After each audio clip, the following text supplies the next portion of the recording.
మా నాన్న వచ్చిండట, వీడికి వచ్చిండానే? వచ్చిండండి, ఇప్పుడే వెళ్ళిండు. నేను వచ్చేదాకా ఉండమని చెప్తే అయిపో కదనే. బస్సు పోతుందని వెళ్ళిండండి, మళ్ళీ 2 రోజులు వస్తా అన్నాడు.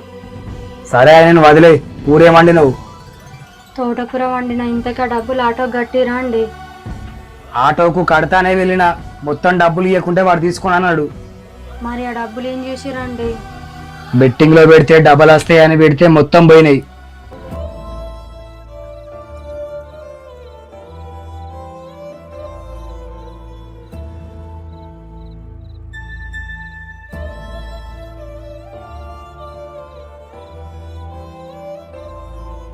పోతే పోనీయే, నీ దగ్గర గొలుసులున్నాయి కదా, అవి ఇవ్వు.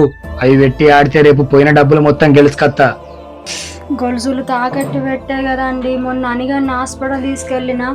సరే మీ మేస్త్రిని ఒక 2000 అడిగివ్వు, మళ్ళా ఆడి గెలుచుకత్తా.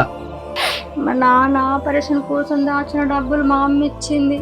ఆ డబ్బులు తీసుకెళ్లి బెట్టింగ్ లో పెట్టాలని మీకు ఎలా అనిపించిందండి?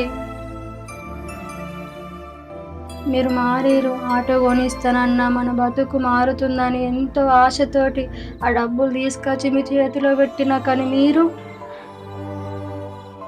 డబ్బులు పోగొట్టిన దానికంటే నన్ను నమ్మించి మోసం చేసినందుకే నాకు ఎక్కువ బాధగా ఉంది. పాప మానేగాడు మా నాన్న ఆటో తీసుకొస్తాడని వాడు అన్నం తినకుండా మీకోసం ఎదురు చూసిండు.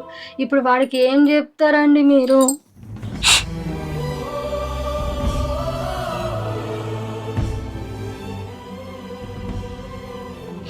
అందరిలాగా మిమ్మల్ని చీరలు అడిగినా, నగలు అడిగినా మీరు మారితే చాలు అనుకున్నా. అయినా మీరు మారుతారు అనుకోవడం నాదే తప్పు. వెళ్ళి చేతులు కడుక్కోరని అన్నం పెడతా.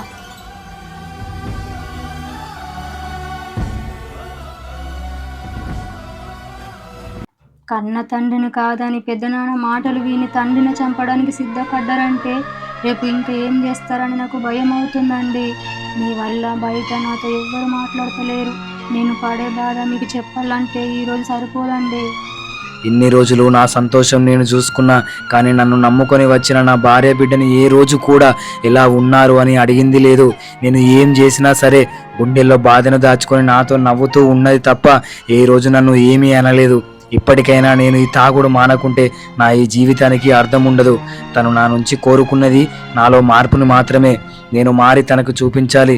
రేపు బియ్యం బస్తాల సేటు బియ్యం లోడ్ చేస్తే 500 ఇస్తా అన్నాడు. రేపు పొద్దున్నే వెళ్ళి ఆ లోడ్ చేసి ఆ డబ్బులు తీసుకొచ్చి పూజకిస్తే తను ఎంతో సంతోషిస్తుంది. పొద్దున్నే తను లేవకముందే వెళ్తా.